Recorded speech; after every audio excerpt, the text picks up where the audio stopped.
Die Blum von Hans Glückstein. Seinem Onkel guckt den kleine Bruder letzt beim Weiabfüllen zu.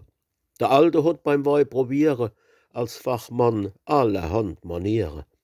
Er tut sich aus'm Fessel schenke, tut dann die Nas ans Gläsel henke, er riecht und schnuppert eifrig dran, dann fangt er erst zu trinken an. Er gluckst, er spautzt dann wie 'n Esel und beugt sich wieder übers Gläsel. Du, Onkel, warum hängst dein Nas dann immer an der Wei im Glas?